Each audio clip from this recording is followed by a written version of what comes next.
like 20% of the time you need to be like loving the work you do. But that's it. You would think it would be more.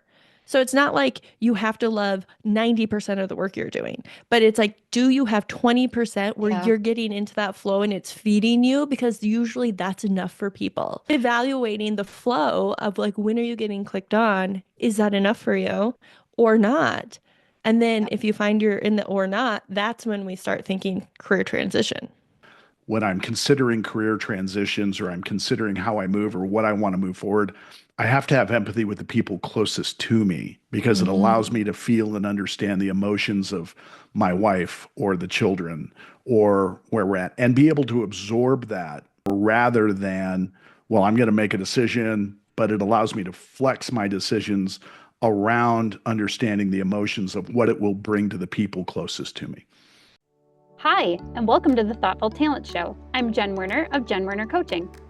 And I'm Chad Ahern of Talent Teams Consulting. This season, we're welcoming fellow coaches back to the show to explore how people can move beyond naming and claiming their talents to start to aim their talents. We're calling this season Strengths Applied. And our topic today is career transitions. And we are thrilled to be joined by our friends and fellow podcasters, the infinite boomer, Bill Dipple, and our elder millennial, Sarah Collins, from the Strengths on Fire podcast. Was I an So infinite thrilled to boomer have you here. or What's infant that? boomer? I Infant didn't get boomer. that. Infant boomer? Okay. It That's means he's okay. a baby boomer, but Ah, not the a baby. baby. Okay. It's Not a very baby. confusing. A baby boomer. A baby boomer, because he Got it. technically wants us to believe he's a Gen Xer, but I think he has more Oh. boomer And by personality date, traits. I am a Gen Xer, but she says Join you're us. very boomer-esque. So infant, Aw. right on that, right there, really close. So. Okay. Well, wait, Bill, wait. we're happy to have you in our Gen X club. And if you want to be baby boomer, we're okay with that too. Yes. Everybody, let me introduce you to Bill Dipple. He is the owner of Bill Dipple Strengths Coaching. He is a strengths coach and development guide. And Bill's top 5, in case you can't read it on the screen, are individualization, developer, activator, woo, and restorative.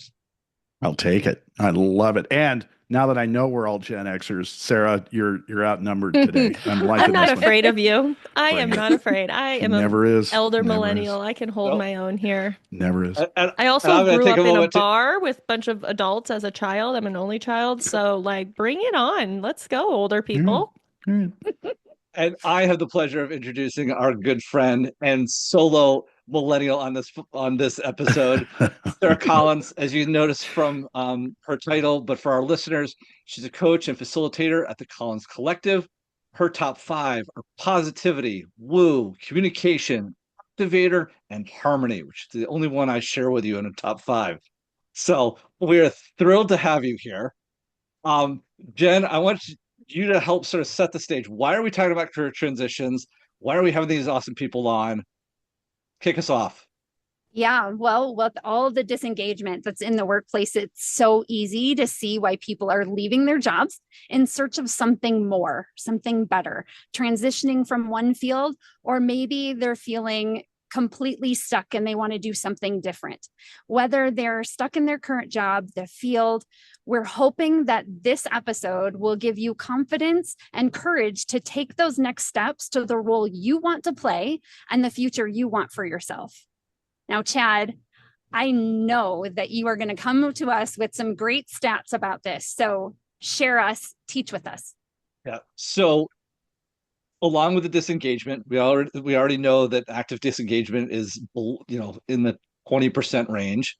But the U.S. labor statistics indicate that on average, the average U.S. working citizen will have between 5 and 7 careers in their lifetime. And approximately 30% of US workers will change jobs every 12 months, which doesn't, kind of lines up with the disengagement, right? If you're not happy, you're going to go find someplace where you might feel a little bit better. So just for some context, that's why we're talking about this. I know Bill and Sarah, you do some coaching around helping people with that engagement and with career coaching to a certain extent. I first want to talk and ask you, sort of what has been your experience with making some career transitions? I know that we're all strengths coaches now, but maybe a quick little highlight of some of the transitions you've had, and maybe a lesson or two out of what those transitions have included. Um, Sure. who wants to go Yeah. first?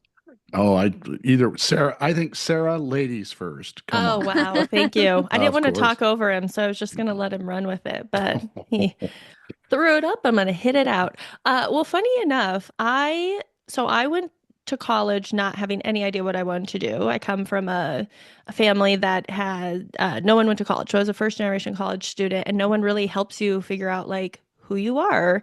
And so I just knew I liked to talk. And I went to the journalism school to be a broadcast major, thinking I was going to be on MTV and be a VJ, which is not even a job that exists anymore. And then I learned you have to be on the local news. And I was like, oh God, no, no way. Like, I don't want to be on the local news. I'm from a town of 200 people. So the local news was very dull. And I thought it could never be me. And so I ended up with an advertising degree and I worked in advertising for a year after I graduated and I hated it. I had no energy. But in hindsight, I was at a computer just making Mm. catalogs, working on websites. And I was so drained every day. I can just remember feeling like a shell of myself.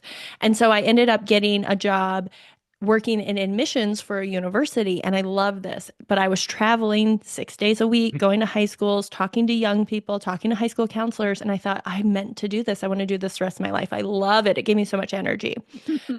Someone tells me you have to get a master's degree to keep working in higher ed. So I go back to school to get a master's degree in higher education with an emphasis in student affairs. And the program that I was in, they had you do assistantships like a medical rotation. They wanted you to try different Okay. careers in student affairs. So they said, you can't do admissions, you have to do something else. And we are putting you in career services. And at the time, I had bounced around a lot. And so I was like, oh my gosh, have you seen my resume? I really don't think I should be a career coach. And they were like, don't worry, you actually don't need to know anything. You just need to listen to people and ask the questions. And I was like, excellent, because I know nothing. And I ended up loving this. So this topic is so great for me because I ended up, when I graduated from my grad program, working in a college of business as a career coach. We also developed curriculum because we had instituted some required classes in career development for our business students. I then transitioned to a different university where I was the director of the career center and so had more, it was a small school, but I had more responsibilities. And that was actually when I got certified in Gallup Clifton Strengths. I had been using it at my previous institution, but I got certified there. And then when I started my own business, I used to be called Collins Career Coaching because that's what I did. And I always used Clifton Strengths. And people started asking me, hey, can you come talk to our employees, our people about this Clifton Strengths thing? We're really interested in it. So over the last 5 years of my business, it's really pivoted from one-on-one career coaching, helping people navigate career transitions, resume, cover letter interviews, to now I mostly focus on doing work with companies and organizations, leveraging their people, helping with engagement. I actually have career coaches on my team now because we still get that work. I just funnel it off. And to be honest, with my talents, I loved career coaching for a while, but after about 10 years of working on resumes, it was just too technical for me. And the moment I tasted what it was like to be in front of a group of people, helping teach them, coach them, facilitating activities around what makes people the best, that woo communication positivity just thrived. It was like a Mhm. drug. I was like, I can't get enough of it. So while I loved the coaching, as soon as I tasted the other side of it was like, okay, I know I have to follow the energy, and my main energy, based on my strengths, is in that direction.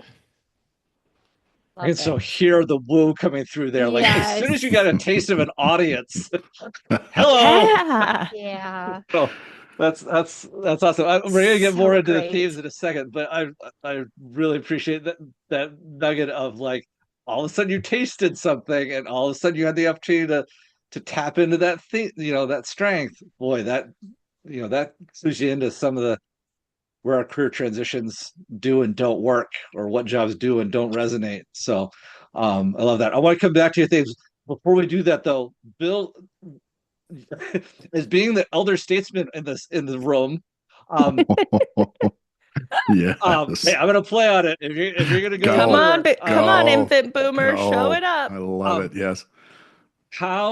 what have your career transitions looked like, or Yeah. are there particular ones that you want to highlight for us? Yeah. So, well, first off, is it any wonder I love co-hosting with Sarah? When you listen to that amplitude, that ability and woo to just be loving and positive, I hear that positivity in her every time I work with her, and just it resonates so much with me because I have really high positivity as well. But just loving to hear that from her and knowing that is a reason why we love co-hosting with each other, right? And I love that part.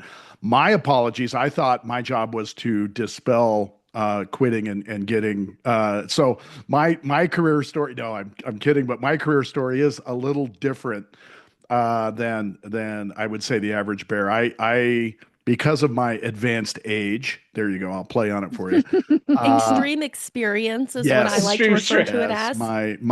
My many years of service. I was in the I spent 30 years in the higher education system here in the state of Nevada. And I got introduced to strengths because I was looking for a better management tool. But again, when you bring up your stats chat early on about who's looking and how often job changes are happening, Yeah. that might have been my third or fourth or fifth job when I did it, but it then turned into a 30-year career. And I was just trying to figure out. I had risen to C-suite within the institute I was at. How do I manage? How do I get better at managing and understanding people? And then when I got out and retired, I started thinking, well, what can I aim this at? Because after several years of working with it and understanding how I can manage a little better with it, I wasn't certified. I then found another job where I thought, well, this might work really well, and it paid really well. That was key, and they asked me to go ahead and certify. So I went ahead and became an embedded coach with them. So when we look at for me, I really resonate with developer. It's number two for me. And when I was asked, hey, do you want to come to do this? And then, hey, can you lead us in this coaching ideal internally? Bang. That was for me, the developer just went off. I knew I could help the people that in the company and how we work. And I made it very clear to my boss at the time, if you take this away, like I had another aspect to the job of overseeing supply chain and logistics and stuff. If you take away the coaching end of it, I probably won't stick around. I was just trying to be really, because like Sarah pointed out, once you get a taste for seeing how people Yeah. resonate and how it makes people feel and how you can help and be a catalyst for that change. I'm a relator, I'm a developer, I'm an individualization person, right? I have all the relationship themes that are in my top 10. So that really hit me. And when you're talking about career changes, then I was asked to do a lot more of those other jobs and less and less and less of the coaching side. So for me, again, to do another career pivot was to look at what I bring really well to a group and just hang the shingle out and do it on my own.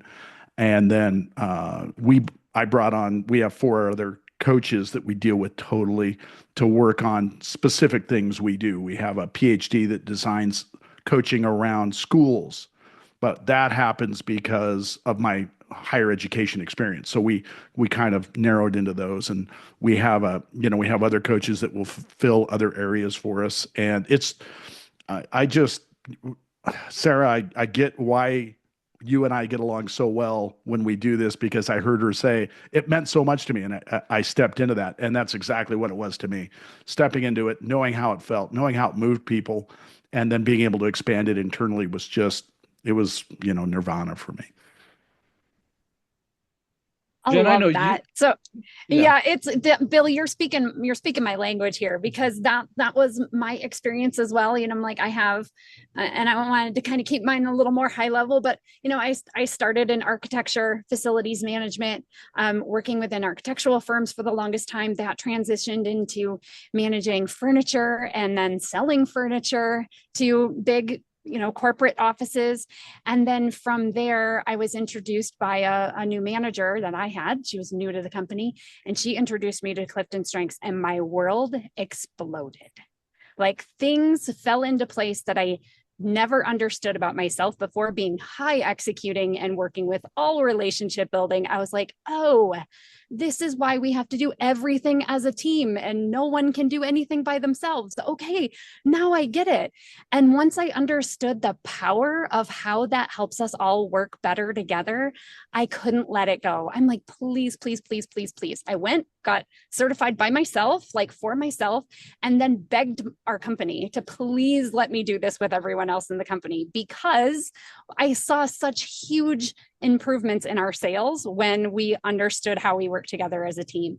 That led to me being able to do the same thing, like working within all our entire organization, being the coach for everyone. But I never got to quite get rid of my sales part or my design part of the job. And that's ultimately what led to my big transformation out of that role, was that I wanted to spend all my time and all my focus on strengths. And I couldn't do that. We didn't have the bandwidth to have, the pay to just pay me to be there and encourage and support everyone that we worked with. So that was the big one for me, and like, even thinking like, as far as like more broader level in employee, like I went from being an employee to being a contractor to being a solopreneur. And each one of those like transitions was a major adjustment. And I think what I loved about it was my responsibility at number one meant each and every level of that meant more and more responsibility on me. So I know we're not supposed to be talking about those things yet, Chad, but that kind of fits into the responsibility. And then really, like, it was the completely different expectations along all three, like those three kind of like buckets, I'd say, completely different expectations of myself and of others. What I've noticed and loved the most about being a solopreneur and my final like transition into the journey is that it has increased the need for me to have partners or peers. Like, I no longer am that individual contributor all the time. Like, I'm constantly looking for who I can help, how they can help me, and how we can do these things together. And I will say that Jen from, let's go back to like 2014, 15, before I knew my strengths, would never have said I needed someone else, never have wanted to need someone else. And now I can say for sure, I see the benefit and us being able to work better together. And that's been like the biggest blessing, I'd say. Well, that's fascinating, because Jen, you and I worked together on something previously. Yeah. And knowing you were moving across the country, heading to an area pretty close to my state, being here, I turned you on to somebody that was moving you towards being able to work with the University of Nevada, Las Vegas. And I haven't followed up. We don't need to do it on the podcast to see how all that worked. But right. I hear you when you say I might not have asked for help at some point, but how fruitful is it knowing that from a coaching community, we can rely on each other to maybe make those connections and maybe open some doors for each other. Right. I know Sarah on our podcast has brought up certain things that I've stolen from her, and she's very aware. I always let her know that I have stolen every part of it. But just her and I bouncing ideas off each other for an upcoming event or a particularly tricky engagement has been so opening for us, and really loving how we can make that connection. So it warms my heart to hear you say I can ask for help. I can do it. I can be there. So Well, so it's funny you mentioned that, because that's essentially how Jen and I first connected. I was actually looking for help. We are Eat to Grow coaches, and I was looking at using a potential program out of Eat to Grow's catalog, but I didn't have much experience with it, and I didn't want to necessarily, outlay the investment on it without having some idea of what was sort of on the inside. What exactly did you walk the team through? And so we connected, and then I was like, well, we both have this high responsibility. It would make sense to be accountability partners, because sometimes it's tough to find fellow responsibility that has that same level of wanting to commit to fulfilling all your promises and showing up to a regular accountability hour. I tried that with a couple other peers and coaches. And so it's interesting that we're sort of circling back around to how we all get connected with each other. Yeah. Um, I actually want to return to something, Sarah, you said, because you got a taste of something that sort of accelerated your woo. One of my career transitions was actually triggered by the opposite, which was um, I also started off in admissions. I then worked in alumni development work, going out and seeing people. Had a family, wanted to start staying a little closer to home. And I had a transition internally that allowed me to do that. But then I left my alma mater and was getting much more interested in coming out of a master's program, also a similarity, where I gotten introduced to Clifton Strengths and thought, boy, this would be really interesting to take into places. And so I got involved with our HR community here. And that led me into a position where we have something here in Vermont called the Vermont Futures Project, which is looking at long-term policy recommendations to both private corporations and the state house, a number of other things. I thought, oh, this would be a great thing. I could help improve our workforce and help drive improvement in my adopted home state. I'm originally from New Hampshire. I now live in Vermont. Um, but one of the things I realize is that because of a lot of the both strategic thinking and executing things that I have, I don't do well with long-term policy and Mm. creating long-term policy recommendations that might not see the light of day or the true impact for 10 or 20 years. All of a sudden I realize that that's probably not where my bread is going to be buttered. Like I just don't get that energy. Like, hearing your woo being clicked on, I Mm-hmm. realized some of mine were getting downplayed, and so Yeah. that sort of led to a transition. There are a number of other components that are involved there, but that's where I was like, okay, I really want the coaching aspect where I can have that responsibility. There's a timeline. There's a process. I have a ranger in my top 10. Um, Being able to click those on really led me in the direction of becoming a solo coach, obviously with the community around me, as we're talking about. Um, but it was interesting that some of our current career Yeah. transitions are triggered by what's not being fed Yeah. versus what's getting, sort of turned on or, being Yeah. elevated like your wooing communication were. So I wanted to pull on that thread a little bit. I know we're hosting and we're more interested in your perspective, but I couldn't help notice the two sides of the same coin sort of Absolutely. thought there. So, Well, and And um, go ahead, Sarah. yeah. I was just going to say, you just make me think of flow. As a career Yes. coach, I Mm. always talk about flow, those moments when we're so keyed into what we're doing that time seems to slip by. So it feels like 5 minutes, but it's been an hour. Whenever I do career coaching with people, I'm always like, what triggers you to be in flow? And I think a lot of times it's when you are keyed into your talents because you find ease, right? And you like doing it usually, and you're pretty good at it. And even if it's challenging, you feel like, oh, I can get this. And that is flow. And it's so when we find that we're entering flow, we're typically more engaged at work. We're in something. And so it's like exactly what you're saying, the both sides of the coin for people who are in a career right now. It's thinking about when are you in flow? How much do you get to do that? And when are you not? Right. Right. And it's not apples to apples because the book Love Work by Marcus Buckingham, Work and Love. I can't remember. It's Oh, one of work in those life. two words Yes. together. Yes. Yeah. He Yeah. actually says that I think the stat is crazy. It's like 20% of the time you need to be like loving the work you do. But that's it. You would think it would be more. So it's not like you have to love 90% of the work you're doing, but it's like, do you have 20% where Yeah. you're getting into that flow and it's feeding you? Because usually that's enough for people. And so I think it's not apples to apples. It's not like you have to be in flow in every minute because I can say, as I'm sure you all, when I'm in front of a group, I'm in flow. I always tell people it's like I blacked out. I don't even remember what happened. It Yeah. goes by so fast. Yeah. Even if it's an 8 hour session, I'm always like, we don't have enough time. And so, but that I don't get to do that every day. A lot of days I have to sit at my computer and send out invoices. And I'm always Mm. like, this stinks. I do Yep. not like this part. Yeah. And so I think in every job, the Yes. idiom that if you love your job, you'll never work a day in your life. I think that's total BS. I think even people who love their jobs, it's still work, They you still know? have stuff Oh to, yeah. yeah, You that still they have hate. stuff to Yeah. do. And even if you love the work you do, there are days we want to sit on the couch and just watch Right. Netflix. Everybody has that. So it's evaluating the flow of like when are you getting clicked on? Is that enough for you or not?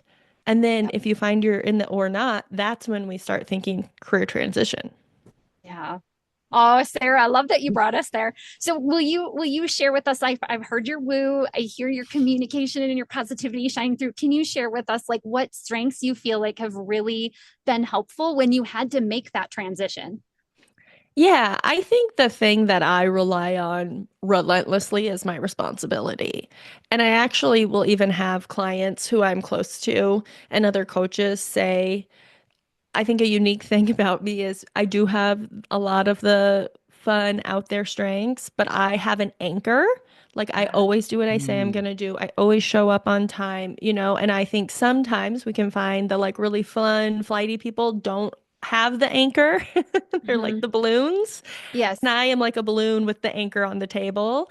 And I think that has helped me time and time again in the work I do and in the career transition is what is the responsibility here? I've always been driven to do good work and to do what I say I'm going to do and to prove myself and to know that I can do it. And so that has been really helpful. And then I think I'm lucky that I have a ranger and input in there too. It's the themes that are less representative, which is the strategic thinking. I've got one, and the executing. I've got two. Those three, though, are I think the things that help me in transition because I can balance a lot of things and I'm going to learn as much as I can. So I have valuable input. So even if I go into a situation where I don't know anything, I'm going to do the work on the back end to come in so I can still contribute. And that gets me, I think, a little bit further ahead, even in a new role. Oh, I love that. Yeah, so great.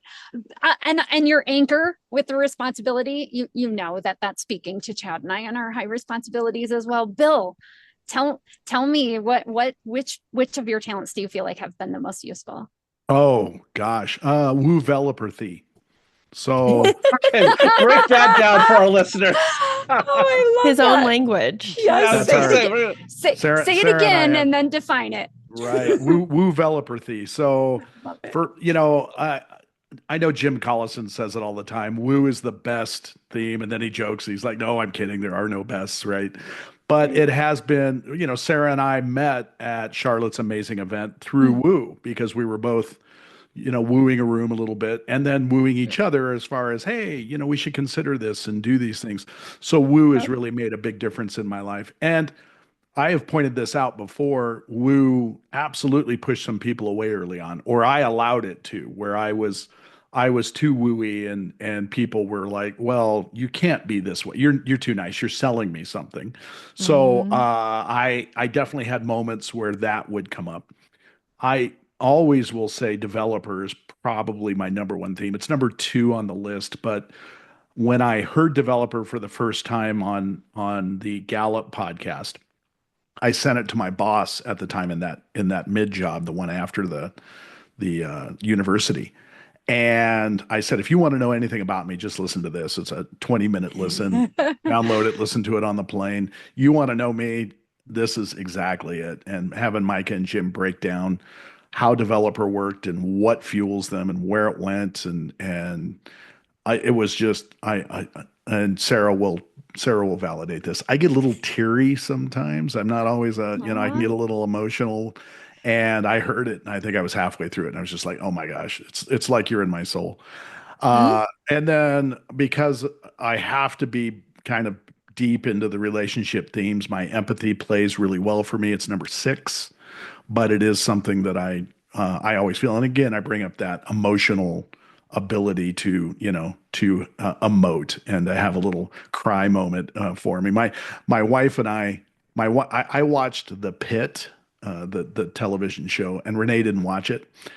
And I said, if you want to watch it, I'll watch it again with you. And I never rewatch shows. I usually watch them and they're gone. So we're actually getting through it because it is an amazing show. And I know where all the hard parts are coming. And now I'm ruining Mm. it for Renee because we're sitting Oh, on the couch and a hard moment's coming up and I go, "Ooh," and she's like, oh, looks at me like, all right, here, she actually Here we handed go. me, yeah, she handed me the box of tissues I think last night. yeah.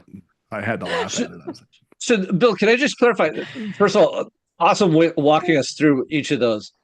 For those that are listening to this show with high empathy and thinking about how that can help them make a career transition, do you have any is there something in particular about that theme that has made it easier to make career transitions, or how do you then apply empathy to the action of making a career transition? I only ask because I know a number of the listeners that I have come to our show, are from one organization where a whole bunch of them have empathy high. Not that I want them to leave this organization, but I'm just curious, like they might be interested. Like, what if I'm thinking about my next step? How do I go and apply this to a career transition? Where does it take me? yeah, for me, a lot of the way I've been able to develop empathy is first off, I have to aim it at myself. I was pretty hard on myself as a younger Mm, guy, moving up through the ranks in the jobs I had and trying to get where I was going. And so I had to turn empathy around a little bit once I got through it and understood it. And so that I could cut myself some slack on things I didn't do so well, or things that I needed to do better, and at least understand that that's a time commitment, and I needed to empathize how I should give myself that time rather than just assume I should be great at it. I've been playing golf for 53 years, and Shocking. I know, Sarah, it comes up often in ours, and I'm still an 11 handicap, and I play with people that are single digits all the time, but I had to. For a long time, I would be pretty angry. When I was younger, if I shot a high score, I would, throw clubs and be angry. And I had to empathy with myself to say, stop that. You're not good enough to do that. Think about what it means to you. And the other side of that coin is when I'm considering career transitions or I'm considering how I move or what I want to move forward, I have to have empathy with the people closest to me because it Hmm. allows me to feel and understand the emotions of my wife or the children or where we're at and be able to absorb that a little more rather than, well, I'm going to make a decision. I'm not too worried, but it allows me to flex my decisions around understanding the emotions of what it will bring to the people closest to me. Yeah. I, thank you for that. sorry, on our show, we have a Sarah soapbox moment where I talk Oh, about something, and I here it apologize comes. if I'm about to do that. But I Yes. just, based on what Bill said, I think what he said is really important about, turning your strengths on you. And in that vein, I always tell people the career development process starts with exploring self and then exploring careers. And I think our education system and the people in the world, we do it all wrong. We always say to young people, what do you want to be when you grow up? What are you going to do with the rest of your lives? And Yeah. that is jumping to exploring careers. And how the heck is anyone supposed to know what they're going to do? Half the careers that our kids are going to have don't even exist yet, Yeah. So it's like, how dare we jump over the most important part, which is explore self. So for anyone listening who is Mm, in this career transition or think they might be, what I would say to do is look at who you are and think about your strengths in terms of who you are. Turn them on yourself, right? When that's going to look different for everyone depending on what your themes are. If you're strategic and analytical, look, a lot of people love Clifton strengths if they are a lot of the green themes because it's like data about yourself. If you're a relationship builder, yeah, talk to that's people me. around you to figure out what they think about you, right? If you're an influencer, again, it's the people around you, the executing themes. It's maybe going through a course or a book or something to do it. But I think you have to know who you are and you have to know how to explore who you are. And I think Clifton Strengths is a key part of that because it's how we do things. So it's not going to lock us into a specific career, but it's going to show us what gives us energy. I would also encourage people to explore their skills. What are they good at? Their interests, what do they like doing? And their values, what is important to them? And if you can figure out how to figure out you, then jump to what careers are out there and how Right. could they align. And even if you're a seasoned professional, thinking back, just like we all did, when I was in a job, what were the things that made me feel alive? And Yeah. what were the things that kind of killed my soul? And can I find a job that is going to do more of the things that make me feel alive and less of the things that kill my soul? Based on what I know about myself now, I will just recommend. I know, I'm sorry, Bill. I feel like you're trying No. to say something and I am just rolling on this moment. Go. There's a website called ONET, and the Oh, ONET is a great website for people to explore careers, and they break it down by skills. It's literally so much data. If you're a data person, you have to go to yeah. ONET. And then there's the Occupational Outlook Handbook, which is the census data. I also recommend that for people to look at to explore careers. But you have to know yourself first. So then when you look and you say, here are my interest, skills, values, do they align with these careers? And there's like objective place to go to see, and you're not just out in like the world looking at job descriptions or talking to the biased people that that will just say you should be a nurse because I'm a nurse. Right. Yeah. Chad, I want to hear Sarah. Thank you so much for the soapbox moment. You're I, welcome, I and I so No, appreciate apologize. it. I no, no apologies necessary, ma'am. You killed it. Love no. that. Chad, I want to hear about how your talents have helped you with these transitions. Yeah. So first of all, I'd like to echo the soapbox. I'll get on the soapbox with Sarah. I think Come you're on spot up. on there. Having been in alumni relations, alumni and development work, I was out visiting with so many alumni and learning about their careers and how they got to where they were, and just reconnecting them to sort of their foundation where they started in terms of their education. Um, I think a lot of it is done backwards. So I'm going to second that. In terms of answering Jen's question around where my uh, themes have helped in my career transitions, I immediately have to go to my learner, right? My Mm. learner, and I don't know how all of you were trained, but they talked about our rankings.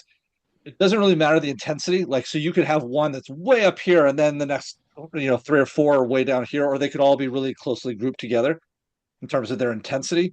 My learner is the one that's like way up at the top, and then the other ones are sort of not mid intensities, but they definitely don't come with that learner intensity. Um, Curiosity. So from learner, I get a lot of the curiosity. So if I'm looking at a career, if I'm trying to figure out myself and how I plug into a role, that learner curiosity comes to play. The aspect around learner is that it's not just learning for learning's sake. It's usually there's a near term applicability to it. Well, a job search is near term applicability, you know, personified, right? It's Yes. you are in it and you're trying to learn, where do I fit? What do I, how can I best contribute? So I think that's been one of the things that's really helped in my career transition moments. I also go to something, Sarah, you were saying about that responsibility side, which is I know I want to go do good work. I want to be able to fulfill promises. So I don't want to, maybe it's not that I don't have high expectations of myself, but I also want to make sure that when I sign up for a job, I know I can complete it or I have a fairly good chance of success. And so responsibility comes in there. Deliberative, colors that a little bit and making sure that I'm addressing the right parts of the job. But in terms of getting out there and exploring things and really kind of making those transitions, it's been curiosity because even once I've gotten the roles, then it's learner kicks in, and that first 3 or 6 months where you're really diving into the role and solidifying that new career transition. That's man, my learner eats that up. So it's once I've kind of landed a spot, then my learner really gets to kick in and do its thing. And Sarah, you are putting up your hand like you've got something burning to Well, I have say. a question for you. I'm Yeah, curious. Do you find your learner, if you're in a job and you're ready yeah. for a career transition, do you find it's your learner that's getting hungry for something new to Mm. learn? Is that like a signal to you that it's time to move?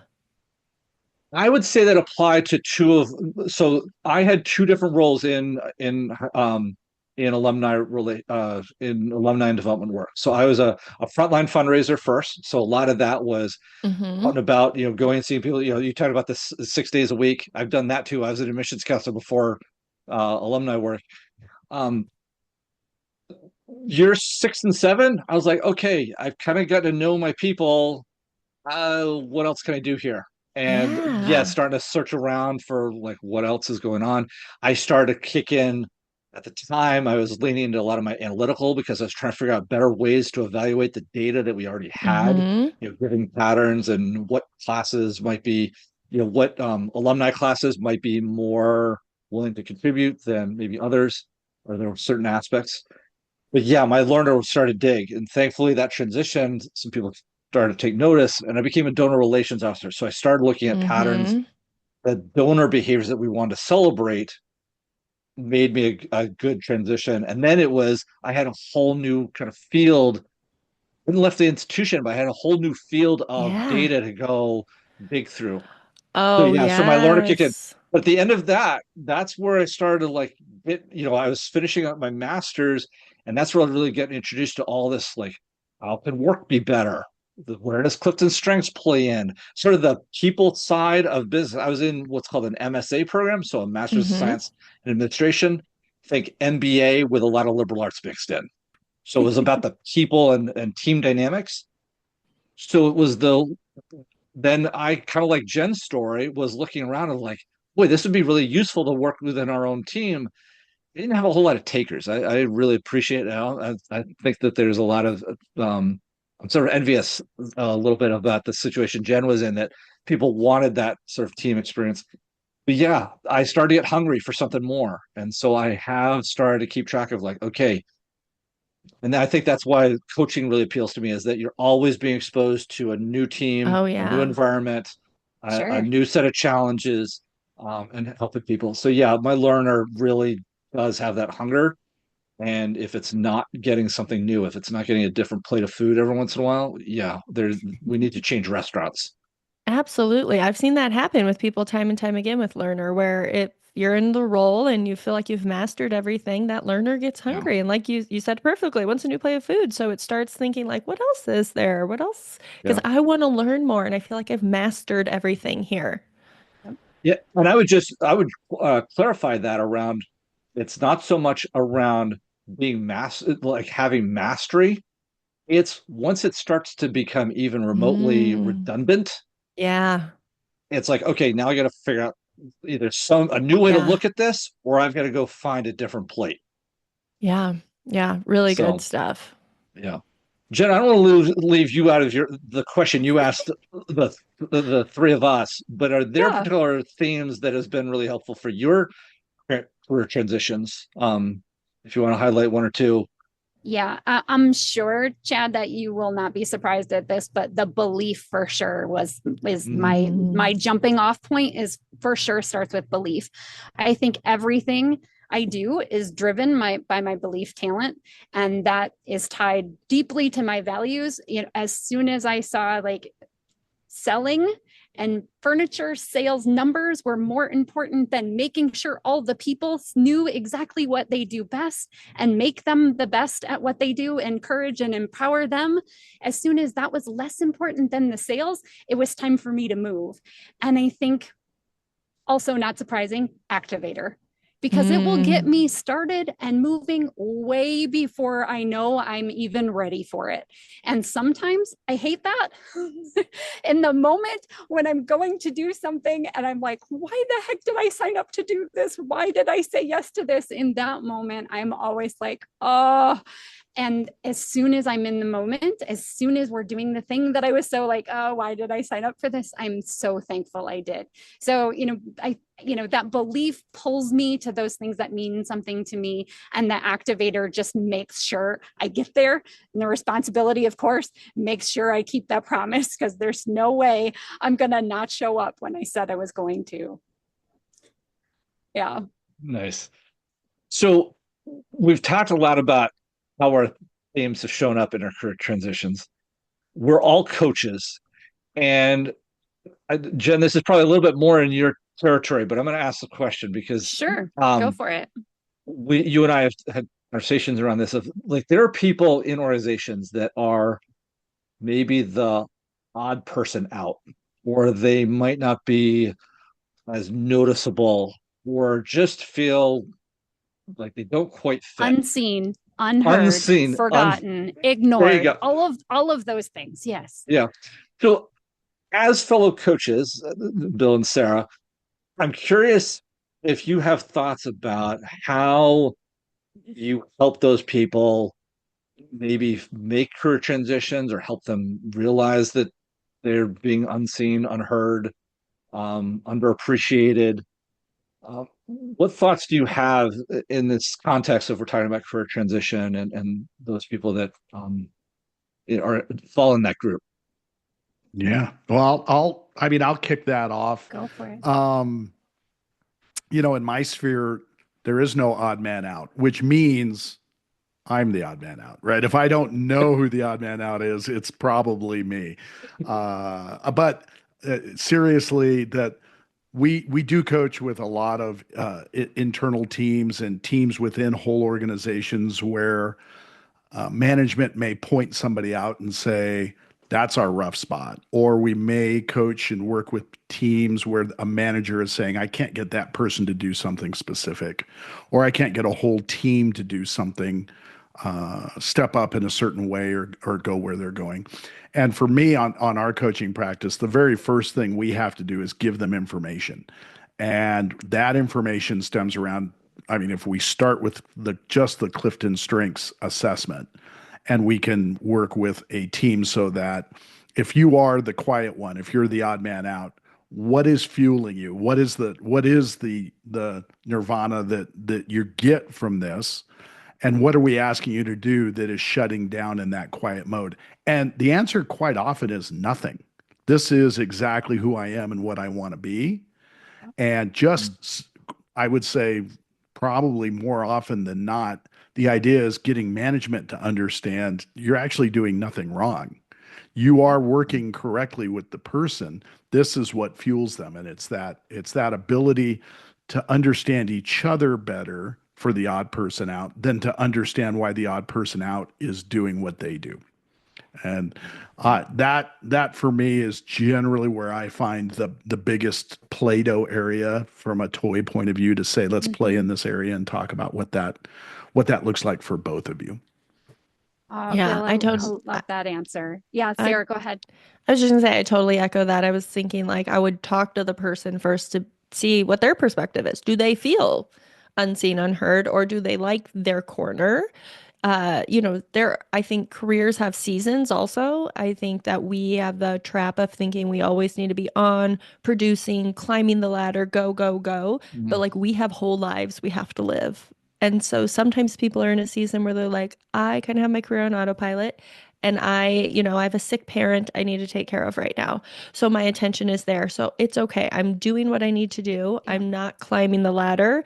I'm not running the race, but I'm showing up and getting it done. And so I think it's one, talking to the person to figure out, are you unseen or are you just quieter right now? And for what reasons? And that's, meaningful conversations, which we're always encouraging managers to have. That's how we know we get engaged employees. Are we having weekly meaningful conversations with our people to understand where they're at?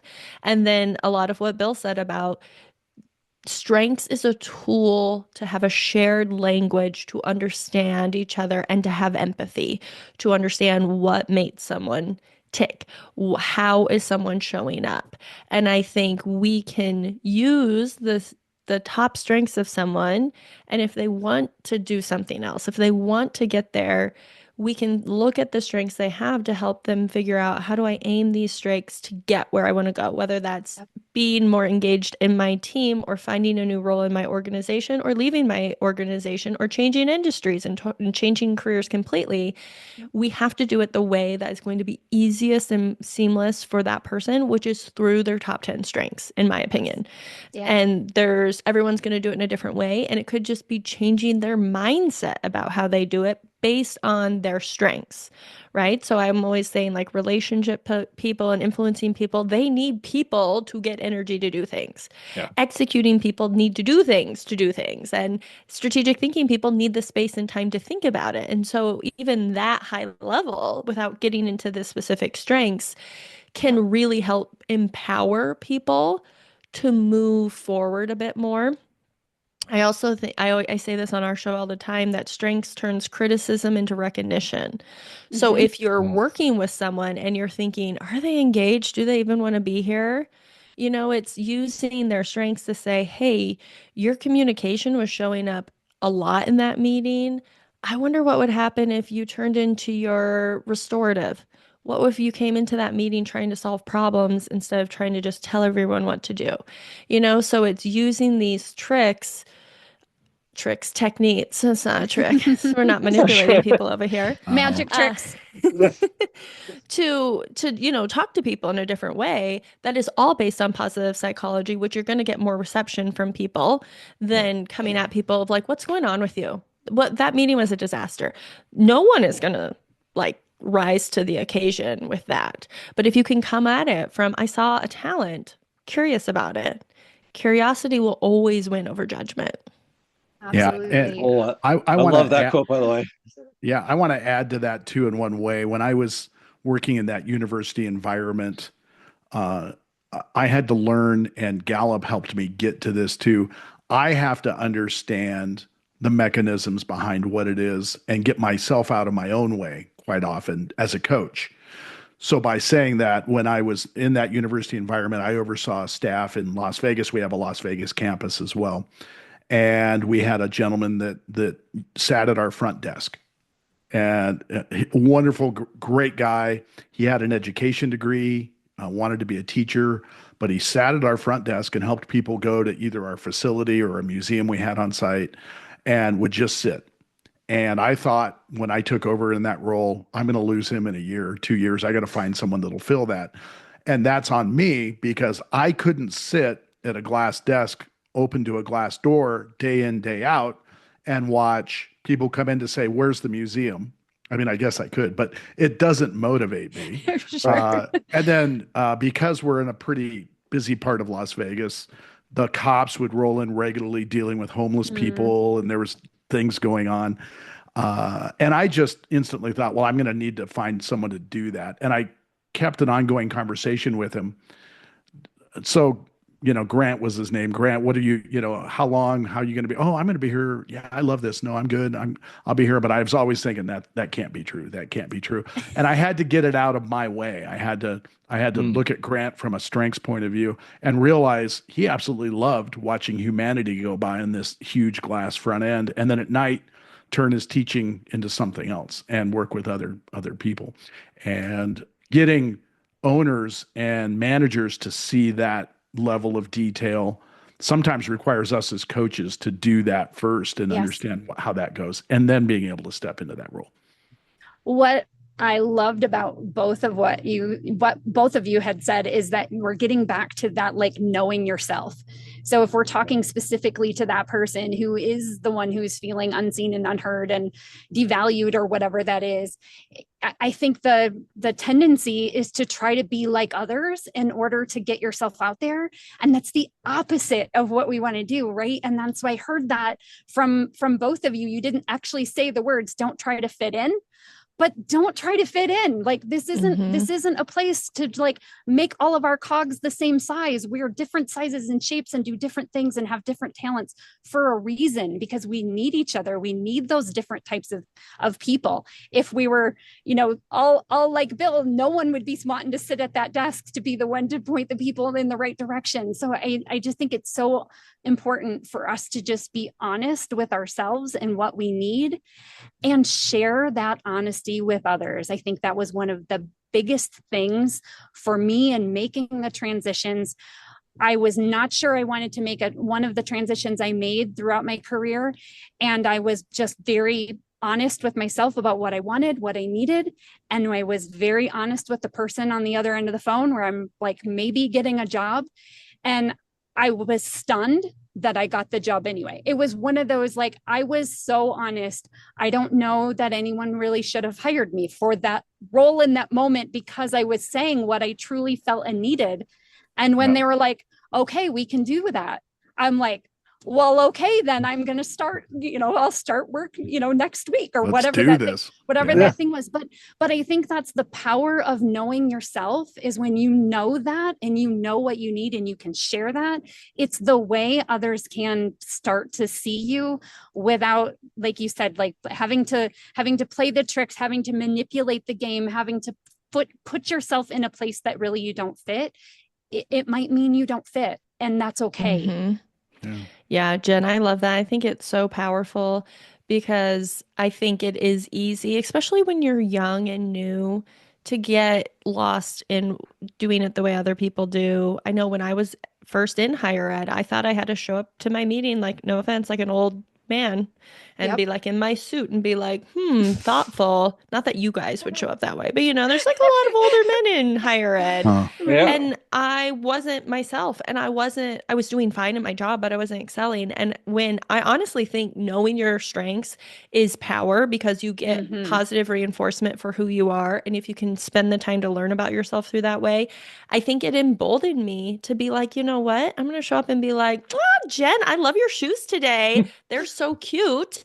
And that wasn't the energy anyone else was serving me, but that's me. And when I could just show up that way, Jen is a dean of the school. So all of a sudden we have this friendship because we're both going, to the whatever store and buying our shoes. It's easier for me to talk to her about enrollment numbers because we've made that connection. That was authentic for me. And I always say the reason I went from honestly being a lost, confused person who had no idea what I wanted to do in this world to 4 years later, getting a master's degree for 2 years, and then working for 2 years, and then being a director of a career center. That is a quick transition from like lost soul to directing, owning an office. I think it's because I learned my strengths and I leaned into them. I figured out who I was, and I figured out I don't have to be the analytical person. I don't have to be the spreadsheet person. If I have to do those things, I'll either figure it out or I'll ask for help. Or now with my own business, I'm going to hire someone to do it, because that's not where I shine. And it's like, if you think of we do this in strengths workshops all the time. Think of someone's famous and successful, and you get everyone from Warren Buffett, Taylor Swift, Michael Jordan, right? Elon Musk. Why are they famous or successful? It's because ultimately they found something they had talent in and they doubled down. Right. And that's where success comes from, is doubling down on your talent. And you have to own who you are in whatever role you're in, and just be open to saying to your managers, to your peers, I love when I get to do this part. Because if people know you love that, even if you don't know what job you want, if you just say, man, when I get to go to take a parent to lunch, man, when I get in front of a classroom, man, when I get whatever it is, I feel alive. Just keep talking about what makes you feel alive, and hopefully there's good people around you that will say, well, you should do more of this then. Because ultimately, good managers, good leaders want people in the right seat on the bus. The right seat on the bus makes people feel alive and energized. So if nothing else, just talk about what makes you feel alive. I love this topic. Sorry. I love it so much. I'm so glad you were here for it. Sarah's soapbox moment number 2. Yes. Sometimes she has a couple on our show. Yeah. Chad, do you have any advice that we didn't hit on? No, you've actually hit the thing I was going to come is the theme that has run through all of your answers, which is just know yourself. And Jen, you do much more work in this realm than I do, but it applies to any workplace. And Bill, I really appreciate your thoughts to, talking about the themes and talking about the teams you've been on and how to put people in the right spot and getting out of your own way. But yeah, this whole idea of just knowing yourself can help I don't want to say reimagine, but just reframe somebody from unseen, unheard, feeling like they're sort of the odd person out, to being, the superstar. One of the things I did want to mention, get thinking of, is I recently did a workshop, and somebody came up to me afterward, and they're like, I really love this analogy you used. And the analogy I used is, that we should be more like spiky, spiky people Yes. versus well-rounded people, because we've all been brought Yep. up in that era of like, oh, you need to be well-rounded, you need to know a little Yes. bit of everything. And part of my learner kind of likes that, like, I like to know a little bit of everything. But in terms of what makes me spiky, it's that ability to go out and find information and learn very quickly. But they're like, man, I never considered myself a spiky person before. I really need to lean into that. And so I think that goes to this point of just knowing yourself, owning your spikes, and knowing that you're going to end up meshing with other spiky people. And that's where you get well-rounded. For those of you watching the video, this will be really Yeah. obvious, but Yep. for when our fingers overlay and our fingers fill in the gaps, you end up with a well-rounded team, but you still have spiky individuals. Yep. And I think that's the thread that I've loved out of Yes. everything that all Yeah. three of you Well have said. The shared. great visual. Um, I'm gonna use that from now I'm on. Love stealing Thank you, it. yeah, Chad. Love Stealing the it. spikies. Oh, okay. So yeah. we've got the steal of the day. Let's move us, because we're talking about these, like, being ourselves. And I think that's a fantastic, like, first tip to say to new managers. So if you are transitioning out of a role and you're into your new career and you are a new manager now, ooh, what advice do we have for these new managers? Sarah, I'm gonna come to you first. I think it is, you have to know yourself. You have to learn about your people. And to learn about your people, you actually have to talk to them and you have to care about them.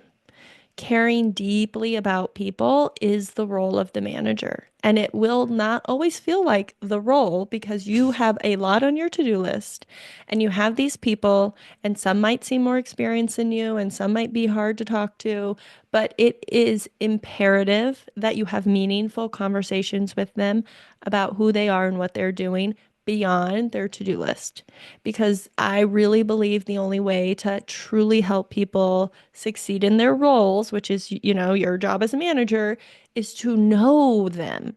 And I think Clifton Strengths is a shortcut tool, because Mhm. it can be hard to take the time to build the trust, right? If we think about the four needs of followers: hope, trust, compassion, and stability.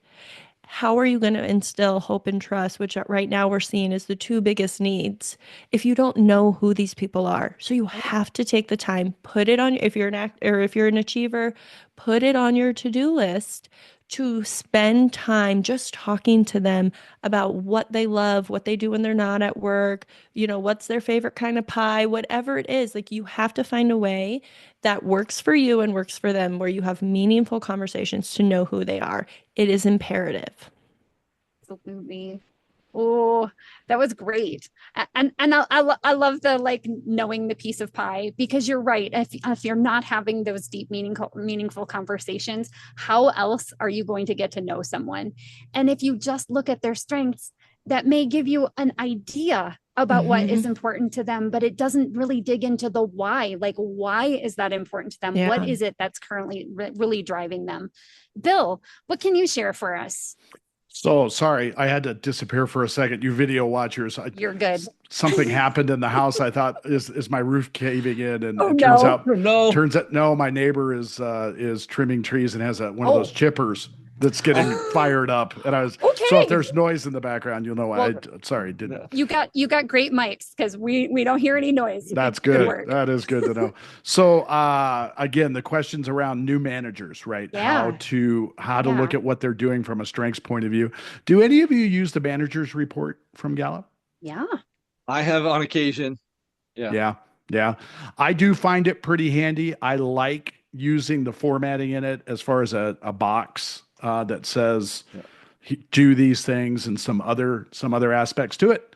So I find that really, really helpful. But as far as the manager side, right, Gallup has written the book on it's the manager. That's it, right? And how often I supply that book and give it to people and do some stuff, and then we build on the ideas around what it's the manager brings. That's pretty common too. So I again, once we start to understand the people, and I'm a strengths coach development guide. So quite often, as Sarah was saying, we don't necessarily always rely on the Gallup assessment, right? There's a lot of other aspects to the coaching side that I think you have to bring to it. Yep. And that's, again, my individualization just wants to scream out, whoever the manager is, that's perfect. I need to individualize that and build that in a custom way. Nice. Chad, I know you have this is your bread and butter. Yeah. Your butter to your bread. Oh, and you have a kitty on the screen there, Bill. I was hoping it went had to make under a cameo. Yeah. Yeah. Kitty cameo. It's okay. Yep. So I think there are two ways that I wanted to talk about this, and I won't go super long, but I think they're both worth talking about. So one is as you transition into a new manager role, if you're the one making the transition into that manager role, I think a lot of things you've already touched on are really important. But I would add to that know what talents are going to sustain you during your job search. So that, that's one of the things, Sarah, I think you really hit on that about knowing yourself, but also knowing how that's going to translate to the actual activity of doing a job search. If you're going to look for a new management position, oh, there's the kitty again. Kitty cameo. Knowing how your talents are going to play within that job search, I think is one the fundamental step that you really should have down before you think about transition. I also think that knowing how your talents have led to your success, so that you're even in a position to think about making that next step for yourself, whether you call it climbing the ladder or making a lateral move, or maybe it's a diagonal kind of shift. Knowing how your themes helped you get there, but also there's a little bit of a caveat at the end of that, which is also realizing that what got you here is not necessarily what will continue your success going forward. So also making that kind of mental, it shouldn't be a jump, but it should be a thought process of like, okay, now once I'm in this role as a manager, how do those same talent themes, because they don't shift a whole lot, we get to practice them in slightly different areas, but they don't change a whole lot. How am I then going to use those talents in a new way to keep my success going? So I think that's a part. I loved, Sarah, what you said about the knowing how your talents fulfill those 40 the followers. But the way I was actually going to look at that, which is if you're a new manager and you're helping other people navigate their own transition onto your team, knowing how they need their hope, their stability, their compassion, their trust, how to build those within those people through your talent themes, and also how that's going to be received by a different person with different themes. We're going to have that reflected a little bit differently. So I think that those are some pieces I would think. The other one that plays into my learner is knowing how your themes show up when you're training somebody new. If you're a new manager and you're bringing somebody onto your team, how does that show up from a training standpoint? How do you convey necessary information? How do you set expectations? How do you make connections with people? Those are all really important components of a new manager helping get the best out of their people. So, sorry, my cat cameo. He's kitty cameo number 3. Yeah, he's using the edge of the camera to. So sorry. Of course. That's okay. No worries. Yeah, no, I mean, Chad, what I love when I'm hearing you talk, I hear that learner so much. How do we do it in a new way? How do I get to experience it in a new way? How do I step forward and understand that and slide into a new area of where we go? And learner for me is number 10. So it's not it's one I use, but I don't use it enough. And it's so ingratiating when I hear you do it and I hear you step into it, because it really resonates with me. And man, I do possess that. I should be doing it more. And I love hearing it on your side, Chad. It's really it's really fun to hear it and acknowledge it. So Well, and what I think is best about that learner is it leads you to listen more than you speak. And I think that's a really great tool for a new manager. If they're just coming in, you're transitioning into this new role, you might have been a powerhouse individual contributor to begin with, and now you're in this management role. If you listen more than you speak to what others need, what you can do to support them and encourage them in their growth, you are only going to advance yourself and your team, and therefore be successful yourself. Yeah, completely. So I I love it. Yeah, I would just add one sort of caveat to that, which is we've talked a lot about learning, and Bill, I'm deeply touched by you recognizing my learner and the way I ask questions and talk about this. But there are other themes that people can lean into to have those same sorts of conversations. I was empathy. Sarah, for our listeners, Sarah unfortunately had to jump off and go to do some other awesome coaching. But one of the things I really loved about her is she was using her woo to make connections and her communication to build stories with each other. And you're just building a shared story when you start to ask questions about other people. You're asking for their part of the play. And so those are just two that I would highlight. But any of your themes, can likely be aimed at that curiosity and learning about other people. Activator, I know that the two of you, we jokingly jumping in and just asking and starting a conversation is a place that you probably excel, whereas my deliberative makes me a little bit more cautious about starting that conversation. So I just wanted to play off of that it's not just learner that can do this. Oh, definitely not. Just think about how do you use your themes as a new manager to help people transition onto your team, or maybe it's even transitioning off your team. Right. Asking those questions in both directions. So I really resonate. And Sarah and I, as having Activator together, it led towards us doing a podcast together and understanding how we come together and how we jump into that. We do learn in that way. We learn from each other a lot. Sarah's an AI master at this point, and I was a CIO for the state, right? I was in the technical world. So oh, sorry, Betty. I would say that I'm envious of her ability to just glom on and kind of figure out what she wants and how she's going to do it. So, I do resonate a lot with how am I learning?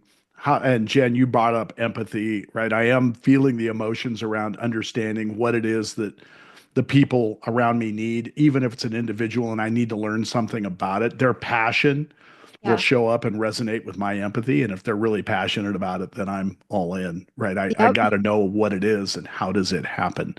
And I'm a big developer. Like you, I have Harmony. So all of those are showing up for me as some way for me to step in and glean more data and more information from the people. Like you had mentioned, I do it more from a relationship point of view. I really want the data from a Gallup Strengths point of view, a blue tone.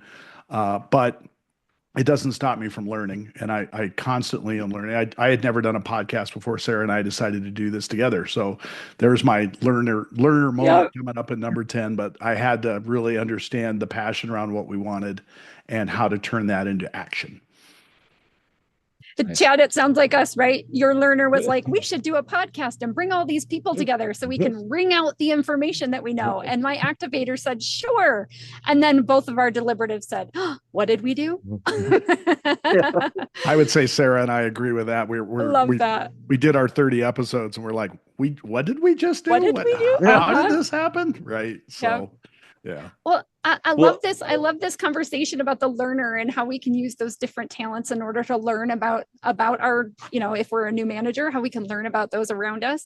And I just want to add my little plug for belief in there. It's an executing talent, but it gets to the why. It gets to the values, why it's important for me as a manager. I want to know why it's important for you as my employees, my teammates. What is it that makes this of importance, of value, that makes you tied and your values tied to this role? And how can I support you in doing more of what it is you love to do? So that's all. No, love it. Great. And just a great different lens to take on. We talk a little bit from the learner's standpoint, it's a little bit more Yeah. executey, a little bit more relationship building. I love that you're grounding things in the why, the reasoning, Always. the depth of people. So very, very appropriate for managers to consider. Bill and Sarah, I know Sarah's had to jump a little early. Bill, this has been an absolute blast to have you on. We really appreciate your thoughts. For our listeners, if you've enjoyed this episode at all, I'm going to encourage two things this time. One is go check out Bill and Sarah's podcast, Strengths on Fire. From a personal standpoint, I'm going to keep encouraging you to keep playing to your strengths. And as always, be uniquely you. If you enjoyed this episode, we encourage you to like, follow, and subscribe wherever you find your podcasts.